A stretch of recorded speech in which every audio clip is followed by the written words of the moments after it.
Hello, everyone, and welcome to the Sleepy Myth podcast. This is a podcast where we talk about all kinds of myths.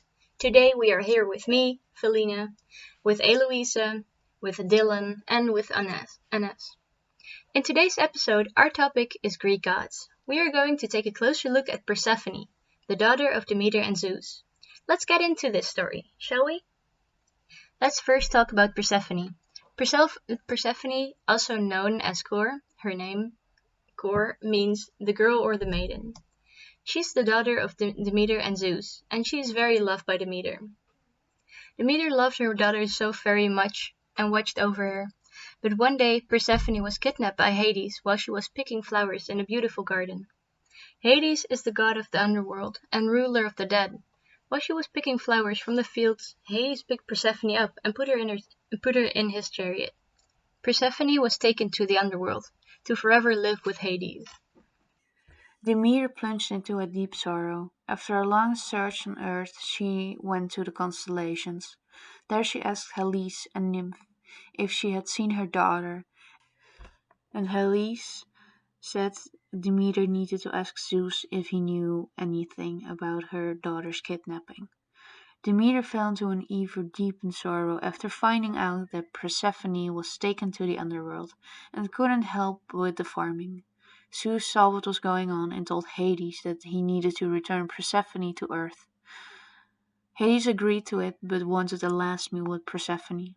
At the last meal with Hades, Persephone tasted one of the pomegranates before leaving the underworld. And now, having eaten the fruits of the underground, was now bound to the underworld. With every spring and summer she returns to earth and to her mother. But when Persephone needs to return to the underworld, her mother starts grieving again. And while with her grieving, she changes the seasons from a spring and a summer to a dark autumn and winter. What's up, everyone? My name is Enes, and I will be talking about the Olympian deity named Zeus on our Sleepy Myth podcast. As you all know, Zeus is the Olympian deity of the sky and thunder, as well as the king of all gods and humanity, and hence the most important figure in Greek mythology. He's well known for his so-called adultery to his sister and wife Hera, as the son of Cronus and Rhea. His multiple sensual encounters created many gods named Athena, Apollo, Artemis, Hermes, Dionysus, Hercules, Helion of Troy, and the Muses. Hephaestus, Hebe, and Ares are his legitimate children, meaning the others were illegitimate. Zeus' story begins with his father, Kronos. Kronos and his children never had a good relationship, to say the least. This is due to the fact that he heard a prophecy before his children were born. Kronos was told by his parents, Gaia and Uranus, that his destiny was to be overthrown by his own son. To try to prevent his children from rising up against them, he swallowed them whole. Zeus was spared from this fate, however, because Rhea tricked Kronos by getting him to swallow a rock instead. Rhea hid Zeus in a cave on the island of Crete, where he was raised by a nymph named Cynosura.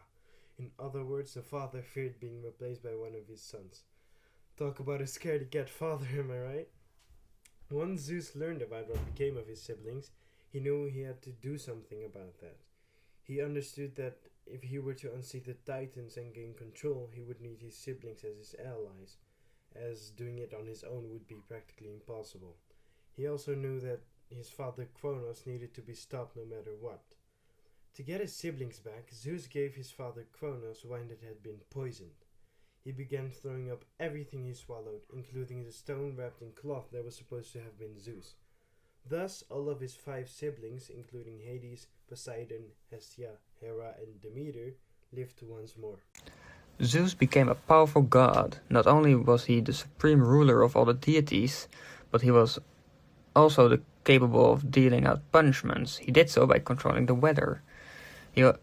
He was always recognized by his destructive lightning. Because he had such a command over the destructive power of nature, both the ancient Greeks and the other gods and goddesses feared his wrath. Kronos and Rhea were the king and queen of the Titans. Once Zeus was reunited with his siblings, they agreed that he was unfit to rule and decided to fight for control of the gods. The war ensued, which was dubbed the War of the Titans, or the Titanomachy. This was something that Zeus plotted as he came of age in a cave on Crete, where Rhea left him to be raised by the nymph.